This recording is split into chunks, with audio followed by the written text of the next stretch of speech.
The Asics Metaspeed Edge Paris have a few iterative changes and a couple new ideas truly elevated this model into the top tier of super shoe racers.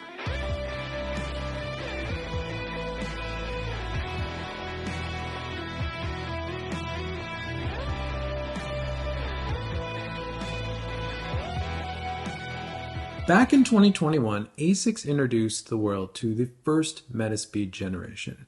And they were good shoes, but they weren't particularly remarkable compared to the top tier super shoes of the time, the Nikes and the Adidases. In 2022, they came back with the Metaspeed Plus series, which significantly elevated the Metaspeed Sky and Edge into almost the top tier, but they weren't quite there. They would do well here and there, but they still weren't really at the top tier with Nike and Adidas. But in 2024, Asics has made some changes and introduced the Metaspeed Paris series, and the shoes truly have joined the top tier of marathon racing super shoes. And what has really changed with this shoe? Well, it's the foam. The foam is what sets this shoe apart and makes it a much better shoe. Now, it is an evolution of the FFTurbo that we've known, and I can tell that because this shoe still smells the same. It has that same chemically off-gassing that if you know, you know, but it's still present. But I believe they just made it a more airy version of the foam. Now, FFTurbo has always been PEBA-based. I believe it's always been supercritical. This FFTurbo Plus foam has just made something more airy, more lively, more fun, more bouncy. And when you put this shoe on your foot, you can really tell that you are in a new super foam. I've shown this matrix on the channel before, but if we put ZoomX as the very soft, very high resiliency foam, and we put Lightstrike Pro as the very firm, but still very high resiliency foam, again, two opposite ends of the spectrum here, I would have always put FFTurbo somewhere here. On the firmer side, I would call it plush, but the resiliency was always fairly low. However, FFTurbo Plus now definitely is sitting at that high resiliency, and I would say it's a little bit softer. It's not as soft as ZoomX. You do not sink into FFTurbo, but it is more lively. You can tell there's much better resiliency, meaning energy return of the foam. And interestingly, since we're putting all the top super foams on here, the new Lightstrike Pro Evo foam, the new PEBA foam that's available in the Evo 1 from Adidas, I would put that about here. Now, I've not run in the Evo 1, but I have had it on my foot and I've walked around in it, and it does really slot in between ZoomX and FFTurbo Plus. It's not as soft as ZoomX, but it's softer than FFTurbo, but it doesn't feel like there's as much resiliency to it or energy return to it. And that makes sense because I think they're tuning it a little bit more for stability because it is such a lightweight, airy material. The FFTurbo foam in the shoe is what's setting it apart. It is what's making this a better, more dynamic Metaspeed. And it's what's allowing this shoe to finally enter the top tier of marathon racing super shoes. Let's start with the specs on this. What we have here is 39.5 mil of foam in the heel, 34.5 mil of foam in the forefoot, giving you a 5 mil drop. Now, Asics has added 2 mil of foam across both the Edge and the Plus model. This is a review for the Edge, giving you a little bit more foam, pushing the stack right up to the edge. The 5 mil drop in this shoe allows them to put more foam in the forefoot, which gives you a softer, more cushioned ride across both models. Now, a lot's been made about the weight of the shoe, but what we have here for the Metaspeed Edge Paris is 6.5 ounces or 184 grams. The Metaspeed Sky Paris comes in at 6.4 ounces or 181 grams. It is a little lighter, but you're never going to feel that difference. And as you can see, compared to the other top super shoes that are being raced at all the world majors right now, the new Metaspeed Paris series is significantly behind the Evo 1 from Adidas, but that shoe is insanely light. And the Metaspeed Edge Paris is the same weight as a Nike Vaporfly 3. And you can see that the new Metaspeed Paris series are considerably lighter than all the other top tier super shoes we see on podiums of a lot of the world major marathons. And across the board, the Paris series has lost about an ounce from the Plus series, the previous generation of Metaspeeds. And you do notice that on foot. The Metaspeed Edge Paris feels significantly lighter than the Metaspeed Sky Plus that I was running in prior to this shoe. Moving to the upper on this shoe, we have an excellent race upper. Asics has had probably the best race uppers since the original Metaspeeds.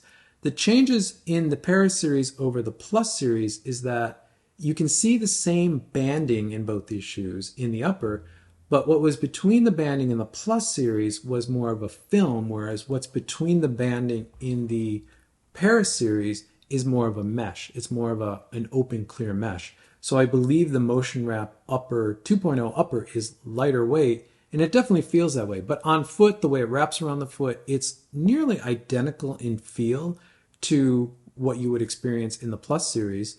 Great midfoot lockdown. There is a fairly generous forefoot in this for how narrow the shoe is. It is a narrow shoe. I'm not going to say this is a wide shoe, but I'm not having any problems with pinky toes or anything rubbing on the side. I'm also not getting any toenail trauma over here. We have the same basic padded heel counter and Achilles flare. This one does feel a little bit softer though. The Achilles flare on the Plus series would cut into my Achilles occasionally. It was every kind of third run. It wasn't every run. This one, over 3 runs, has not done that yet, so it does feel softer. There's more flex in here, which is nice. The tongue is a very floppy material. It's non-gusseted, but again, this is a very stripped down upper that just works. It's, again, an exceptional race fit, race upper that Asics has really perfected, and they really nailed it in this generation. Let's talk about the fit of this upper. Now, I went true to size in this shoe. I'm wearing a US men's size 9 in this shoe, which is the same size I wear in the Nova Blast 4 and the Super Blast. Now, in the previous generation, in the Metaspeed Sky Plus, I also went US size 9, but my toes were right up on the edge of this. If I actually had to run a marathon in this shoe, I don't think I could have because I didn't have enough room. But for how I use this shoe, which was really just a training tool, it was fine. But I can say that this shoe is longer. There is more room in the toe, whereas in the Plus series, I think a lot of people sized up half a size. I think you're probably pretty good to go true to size in this and have ample space in the forefoot for your toe, specifically right in this area. Additionally, like I said, the lockdown in this shoe, the heel hold in this shoe, it is exceptional. So I've not had any problems with my foot moving into this shoe. Once I put my foot into this shoe, once I lock down the laces, I've never had to adjust it during a run. I've never had my foot going forward, even going down extreme downhills. My foot is locked in. The shoe feels like it's part of my foot, and it's quite a good feeling. So the combination of an exceptional upper with a much better last that's longer has made the fit of the shoe, I think, much more natural. Moving to the midsole of the shoe, I've already talked about the foam, and it's a great foam, but the geometry of the shoe is interesting. Asics has, again, elongated the shoe. It feels like a longer shoe, and there's much more heel in this shoe, and there's much more foam in the forefoot, but there's a few other key changes. If we look at the previous generation, the Metaspeed Edge Plus and Sky Plus, you could see that there's marked differences between the geometry of the outsoles. You can also see that there isn't a lot of heel in this shoe. The heel of the Plus series just felt like it almost wasn't there. It was everything about the midsole of the Plus series was about the forefoot. But a change in the Paris series is that there is a significant amount of heel in the shoe, which I'll get to in a moment. But also, the geometry between the two models is nearly identical, at least from a profile standpoint. There are differences in the plate. The plate is wider in the Sky, therefore the Sky is a little bit wider. But I did try on both of these shoes. I bought the Edge, that's what this review is about, but I did try on the Sky. And I actually walked around the store a little bit with the Edge on my left foot and the Sky on my right foot, and the shoes felt, from a geometry standpoint, nearly identical. And when I was putting this video together, I noticed that the profiles of the shoes, and these are Asics official product photos, are the same. If you watch this animation, and this is the Sky coming down over the Edge, you can see that basically we're dealing with the exact same geometry now. So when I was walking around the store with one model on each foot, I didn't really feel a difference in the geometry of the shoe. I felt a difference in the configuration of the plate. I could feel that. The sky felt softer and mushier in the forefoot and the edge felt firmer. That's, a result of the plate configurations. But from a geometry and the way the shoe sort of rolled from heel to toe, they were markedly the same. Looking at the heel of the Paris series, especially compared to the previous generation, the Plus series, you can see there's considerably more material. In the Plus series, it felt like the heel wasn't there. And in fact, with the Sky Plus, it felt like there was almost a negative drop because the heel would just disappear when I was just standing in the shoe. That's not the case with the Paris series. There is considerably more foam in the heel, and Asics engineers have really paid a lot of attention to make the heel work as well as they can for heel striking. In fact, I actually feel like the heel in the Metaspeed Paris series is very similar to the heel that was in the old Nike Vaporfly Next Percent, that sort of pointy elf shoe heel. Now, the Paris series doesn't go to the point, but you could see that if you curved up the bevel and you drew a line straight down, you would get a point there. So interestingly, the heel to me feels very similar to the older Vaporfly Next Percent heel, which for a lot of runners may be a good thing. Moving to the outsole on this shoe, we have the same great Asics rubber on the outsole.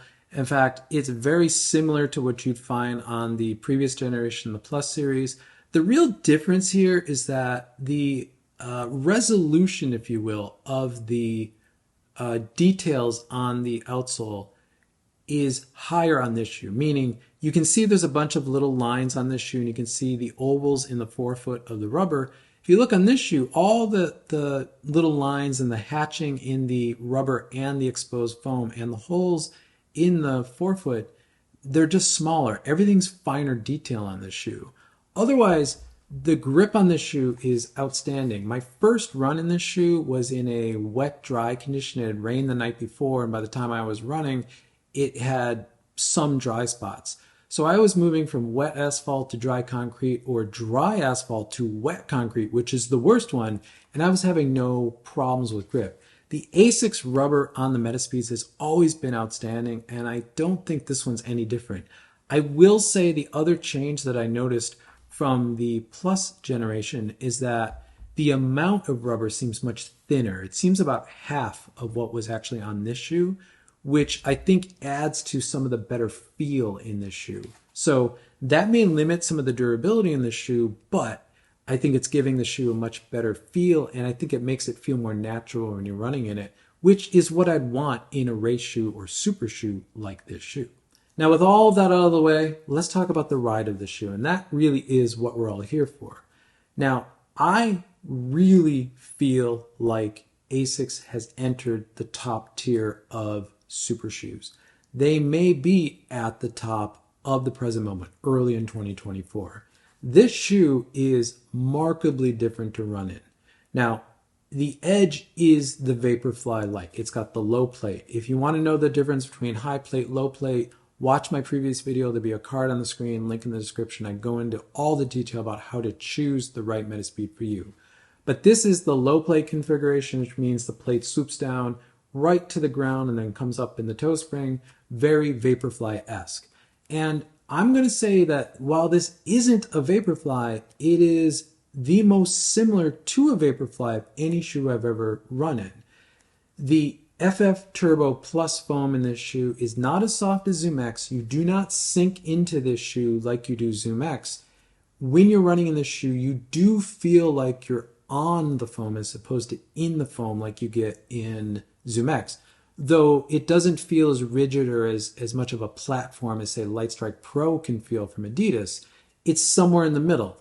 It's a very nice sensation. When you're loading the foam, when you're striking, it's very absorbent, and the rebound of this is very quick. It's not as quick as Lightstrike Pro, but it doesn't have that sort of sink and then release that Zoom X does. It's sort of in the middle. It's, again, I think Asics did a really good job of positioning this foam directly between their two primary competitors. When you're running in this shoe, it feels lively. It feels fun. It feels bouncy. And even when you're walking around in this shoe, and if you put it on opposite feet and you put these two shoes on, so you put the plus of just FFTurbo on one foot and you put this on the other, you will feel a marked difference between these two foams. This is much softer. It's much more lively. It's much more bouncy. And on the run, it's much more fun. Even though I made a video all about how to choose the right Metaspeed for you, there's something I see in the comments for that video over and over. And it comes from a certain big YouTuber that we all watch who said something in his review of the difference between the Sky and the Edge Paris, that the Metaspeed Edge Paris is better for heel strikers and it's better for shorter distances. Well, I couldn't disagree more. This shoe, it doesn't make a difference. The Metaspeed Paris series, the Metaspeed Edge and the Metaspeed Sky Paris, are designed for the same thing. They have the same midsole fundamentally. They just have a different plate configuration. And again, if you want to know the difference, watch my previous video on this channel. There'll be a link in the description. This is the low plate configuration. This is the Vaporfly S configuration. This is essentially Asics' take on a Vaporfly. Now, was the Vaporfly designed for heel strikers? No, the Vaporfly was designed for all racers. And if you look at Nike Elites, you'll see elites that are heel strikers, midfoot strikers, and heel strikers all do very well in Vaporflies over the marathon and half marathon, and really any other road racing distance. It doesn't matter. It's not about what foot strike is for this shoe. I'm a 4-foot striker. This shoe feels very natural for me, but when I heel strike in this shoe, it rolls me forward and it rolls me off the toe. And that's the distinction. That's why I think the distinction between the Metaspeed Sky and the Edge is about feel. If you like the bounding, bouncy feel, you're going to like the Sky because that has all the foam up here. You roll into it, whether you're striking in the 4-foot or you're rolling into it from the heel, you get a big chunk of foam that you're loading and the foam is pushing you out. Whereas with the Edge, no matter where you're loading it, heel or 4-foot, you're landing more on the plate. So if you're coming in from a heel strike, you're going to roll forward. If you're coming in from a 4-foot strike, you're rolling forward naturally. The cushion and the foam is really between your foot and the plate. So it's a different sensation. But both of these shoes are designed for the marathon distance or the half marathon distance. The Metaspeed Edge Paris is not a short race shoe. It is not a shoe for heel strikers. I could not disagree with that more. And I wanted to state that yet again, because I answered that in the comments over and over and over of the previous video. Now, the one unanswered question for me about this shoe, and the thing that's going to take it from a great shoe to an outstanding shoe, is how durable is it? The one thing we don't know is how durable is FFTurbo Plus foam. Now, given that it is an evolution from FFTurbo, and FFTurbo was a very durable foam that you could do a lot of training in and race in over a long distance, I expect this to kind of follow the same thing, but no one really knows because no one's really put a lot of time into this shoe yet. I have about 30K into this shoe right now. Most of that has been marathon pace or faster. Only about 5 or 8K of that 30K has been easy or steady pace. So I put a lot of force into this shoe in the initial runs that I've done to get to this review. And the foam has been remarkably consistent. Now, over 30K, I would not expect the foam to change drastically. This isn't 2017. This is not a Nike Vaporfly 4%. The foam isn't going to be that delicate. 2024, I think we should have higher expectations for what foams are capable of within reason. So I'm going to put a lot more time into this shoe, and it's going to be one of the primary plated trainers I'll be running in over the next couple months, just so I put as much mileage and kilometers into this shoe to really see where this foam begins to break down. I know where the limit is for Zoom X. I know where that is for Lightstrike Pro as well. I want to learn that for this, and I will bring it back and talk about it on this channel in further reviews for this really great shoe. Thank you for making it to the end of the video. If you find this content useful, consider subscribing. You'll see more content from me pop up in your feed. If not, drop a like on this video because it helps this channel continue to grow, which I always appreciate. And with that, I'll catch you in the next one.